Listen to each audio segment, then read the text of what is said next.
What's up, YouTube? This is Too Raw for TV. So, this is a very interesting video request that I got. And one of my subscribers wanted me to answer the question, at least from my perspective, what was the most physically grueling NBA season that the Bulls had? And there are some seasons that pop up that will pop up in your mind. I think some people may be inclined to say 1998, right? Pippen missed half the season after ankle surgery. Some people think he should have had it earlier, but he didn't, and he missed half the season. It did impact the season for the Bulls. Jordan had to take on more responsibilities than he was used to at an advanced age. Jordan was not used to running the offense and facilitating more and scoring, but he had to do that in Pippen's absence. Some of the players are starting to show their age, okay? So, and it's just grueling. It's just mentally and physically grueling to go through the grind of a regular season and the playoffs when you're trying to three-peat. I mean, it's just difficult, okay? And they were able to do it. Other teams were starting to catch up with Chicago. So I can understand someone if they think it's the 98 season. I can even understand some people pick the 93 season. Michael was mentally worn out. There was a lot of controversy that year. That particular Bulls team was not that talented, especially the bench. They may have had the weakest bench of any Bulls team in the Dynasty era. But they were able to gut it out. But Jordan and Pippen had to do more. So I understand people think that was the most physically grueling season. After thinking about it, I tend to go with the 92 season. I think that was ultimately the most grueling, and I'll tell you why.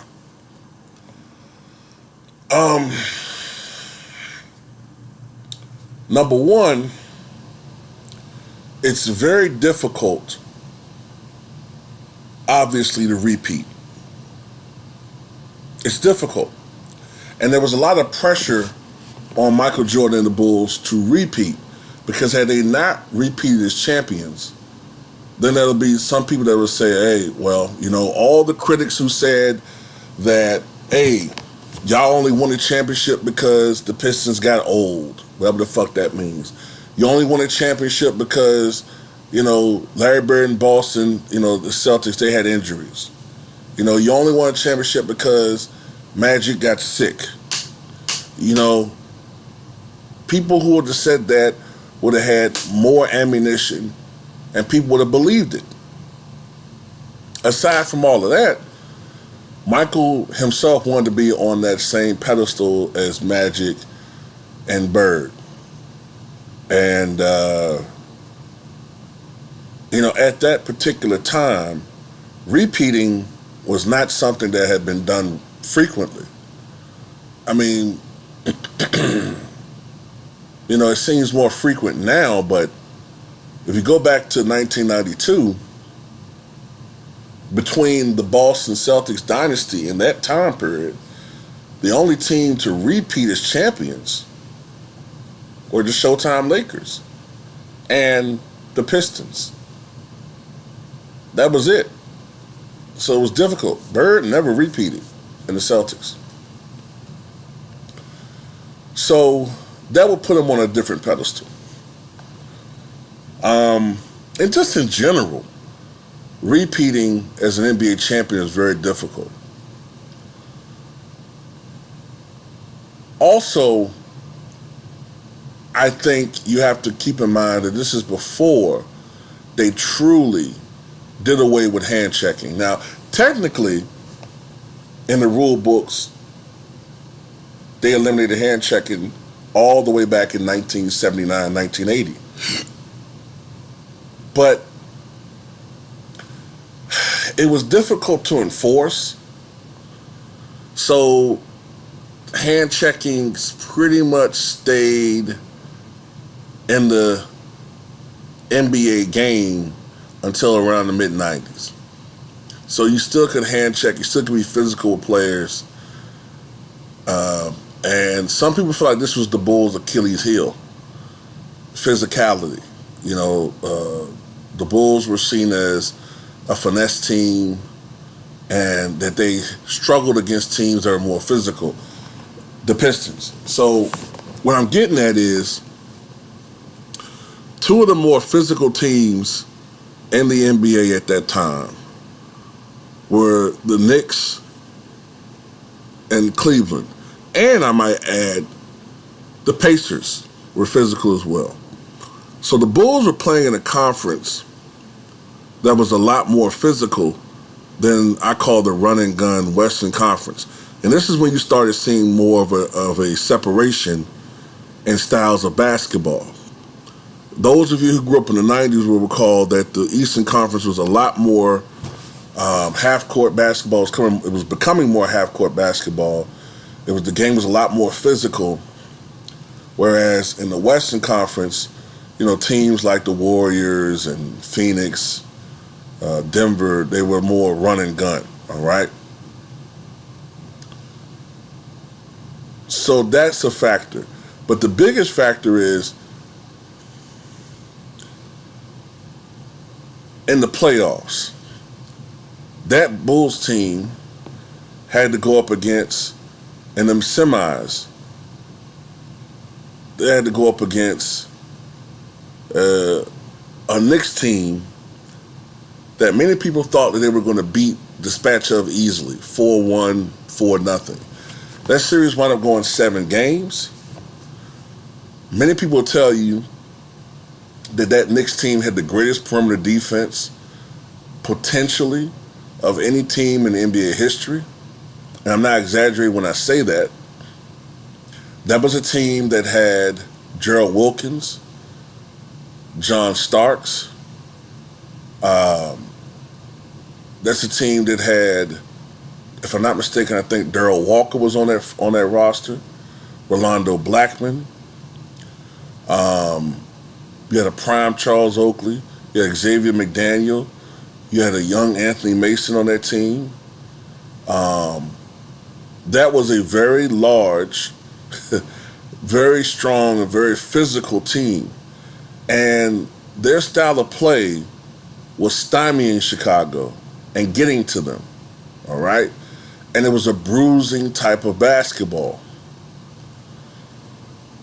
And if you watch that series, it was getting to the Bulls. It was getting to them physically. After they were able to overcome that team, then they played Cleveland, who are also a very physical team, all right?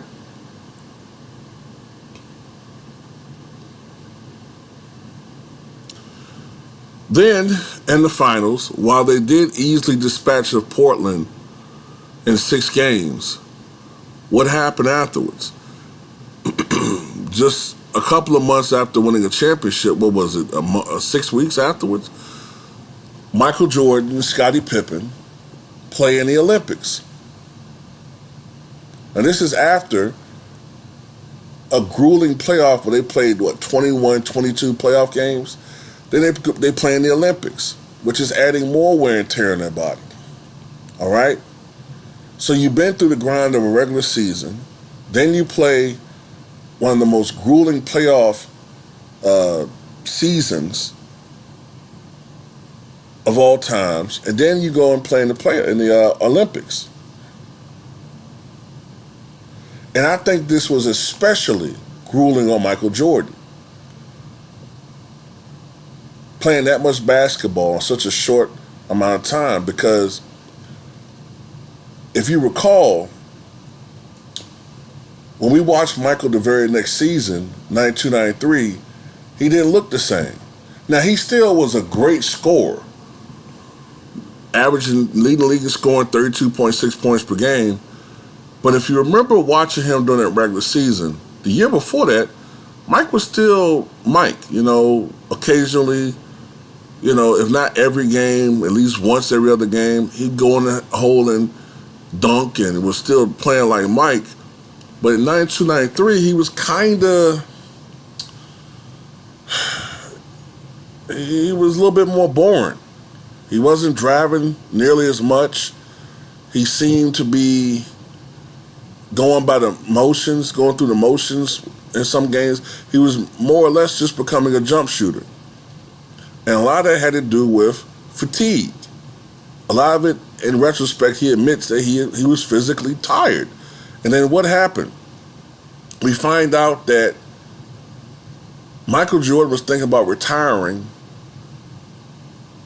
during the Olympics. He was actually talking about, if it wasn't for the fact that he wanted to go and get a three-peat that was motivating him, if it wasn't for that, he would have retired in 92.